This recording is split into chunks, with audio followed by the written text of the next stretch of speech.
Hello, everyone. My name is Grant Wally.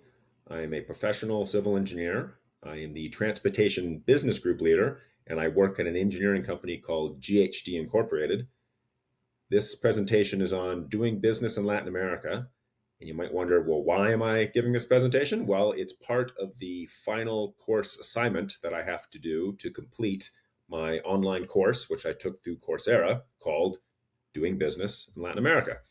And I got to say, I very much enjoyed the content of the videos and the readings that were completed over the past few weeks. It certainly broadened my knowledge about the region. And the point of this video is to not only summarize the things that I learned in the course, but also promote why we at GHD should continue to do business and do work share with our friends down in Latin America. So first of all, what is Latin America? Well, there's the map of it there. I live in Denver, Colorado, and I have traveled kind of a scatter shot across Latin America throughout my life. I've been to Mexico in Cancun, in Cabo San Lucas. I've been to Mexico City. I've been over to Jamaica and to Puerto Rico, to the Virgin Islands, to Panama. My wife and I, we did the Inca Trail from going to Machu Picchu in Peru, and we flew into the Amazon rainforest. I went down to Mendoza, Argentina, and I climbed Aconcagua. And then finally, Santiago, Chile. I only transferred there through the airport flying back. So I can't say that I've formally been to Santiago, but the company that I work for, GHD, we do a lot of work share with the Santiago, Chile office. So I thought, it'd be a good idea for me to learn more about the region. And that's one of the reasons why I took this course. So, course overview. The first thing they talk about this a lot is multilatinas. What is a multilatina? Well, you've probably heard the term multinational. Multinational is a company like GHD that works in multiple countries all over the world. A multilatina is a company that is based in Latin America, has Latin American roots, and is expanding across Latin America and is potentially expanding to other parts of the world. So that's what a multilatina is. We talked a lot about the selection of destination countries and modes of entry. If you started in Peru, does it make sense for you to move into Brazil? Does it make more sense for you to move into Mexico? How do you kind of figure out how you're going to move into other countries and how you strategically place yourself throughout other parts of Latin America? A lot of the course was based on this book, Multilatinas. So there it is on Amazon if you'd like to purchase it. And lots of really good quizzes throughout this course. Here was one where they would present to you an idea of the various different products that are sold abroad, and they'd say, well, wait a minute, Brazil has a very strong economy, but Brazil has a very small percentage of sales abroad in comparison to Argentina or Chile or Mexico. So now read these PDFs and try to figure out why that's happening. And the answer to this question is basically that Brazil is such a strong internal market, it's able to sell a lot of things to its own people. It doesn't necessarily have to go and reach out to other countries as much as other countries like Chile and Mexico have to. Here was a comparison between Chile and Brazil. And throughout the course, we would do lots of comparisons between two different countries. Chile has a lot of international trade organizations and a lot of agreements with other countries. Brazil doesn't have as many. So it is easier for someone in Chile to do work share and send their products to other countries. It's not as easy in Brazil because of some of the politics and because of some of the multilateral agreements that aren't yet in place in Brazil. Throughout the whole course, we would have interviews where this lady on the left, she would interview various different people. So that's the CEO of a company called Grupo Bimbo. And I thought to myself, wait a minute, I think what's Grupo Bimbo? Oh, right. They make all these products.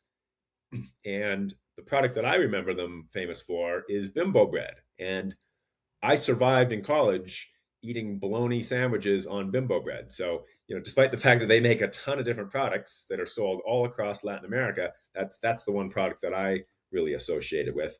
And one of the interesting things that the CEO talked about CEO said that different countries, different regions have different tastes. So in Mexico, they actually put more sweetener into their products because their market research has shown that Mexican people like sweeter things. And then in Chile, they put saltier things into the exact same product. So if you've ever traveled all throughout the world and you've had the same product in multiple countries, you sometimes notice, wait a minute, this tastes a little bit different than I remember it back home. And the CEO talked about how they slightly change things depending on the country that they're in. This is very applicable to a product based company, but it's also applicable to a services based company. GHD, we're an engineering company, we're a services based company. There are cultural differences in different places, and we have to be aware of how we can slightly modify what we're doing depending on the state or the country or the region that we're working in. Mobile first. This was something that talked about a lot. In a lot of Latin American countries, people don't have access to desktop computers or laptop computers, and everyone has access to a smartphone. So when they are rolling out a new product or a service, they really try to focus on mobile first for most of their offerings across lots of different companies. This was an interesting module that we learned about. They did a study across multiple different multi-Latinas, and they looked at the rules of the game, and they talked about non-market resources, the ability to negotiate with regulatory authorities, the use of favors, the use of bribery, the use of negotiation in different countries, and how in some places it's important, some places you can avoid it, some places you can't avoid it. Sometimes you as a company have to think to yourself, well, if it's not legal in our home country, are we going to do it in another country where it's potentially legal or potentially not frowned upon? And you have to think about the ethics of that and how you want to potentially break into those other countries. I've worked at companies before that have said, you know what, we are just not comfortable doing some of the things that you apparently have to do in certain places. So it's interesting to look into the different areas and the different markets to see if you're comfortable doing those things and to make a business, a corporate, a strategic, and ethical decision if you want to play by those rules of the game in those various different regions. Infographics. Throughout a lot of the course, they would get you to read a number of PDFs. They get you to do some research online, and then they would say, okay, go into PowerPoint, go into Microsoft Paint or Canva or whatever you have, and create a little infographic. So here was the company CEMEX, which we at GHD, we actually work with a lot. And tell us about the company, tell us about the countries that they operate in, their strengths, their weaknesses, and how they are diversifying and being a stronger and stronger multi-Latina. We looked at a case study about Embraer. I didn't know that Embraer was a multi-Latina. Like to me, Embraer is the private jet, corporate jet company. They're based out of Brazil. They started in Brazil and they have now expanded all over the world. And we did a case study about Embraer to learn about how they broke into various different markets. And they are now just really a global leader when it comes to the private jet, the corporate jet industry.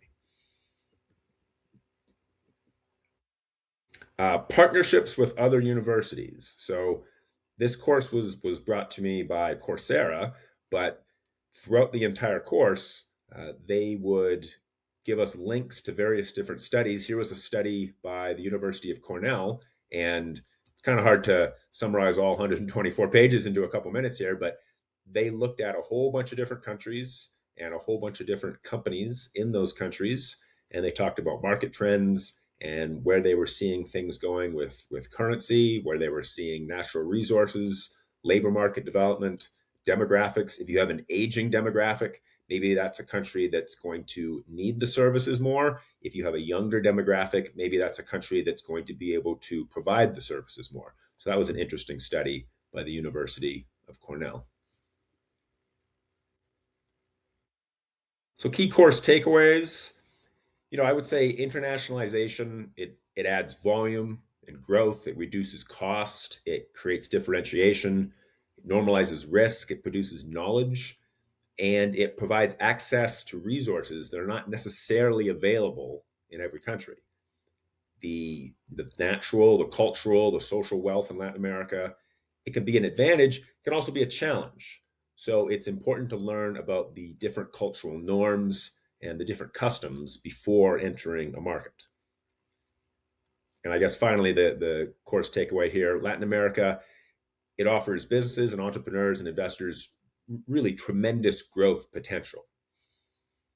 So in conclusion, Latin America, it's open for business. Latin America has runway to grow. The Americas are well positioned to work together, North America, Central America, South America, all of the Americas. And GHD, my company, is actively contributing to growth in Latin America. So there I am. There's my email. There I am on LinkedIn. Feel free to contact me. My name is Grant Waldy. I'm a professional civil engineer. I'm the Transportation Business Group Leader at GHD. Thank you very much for watching my video.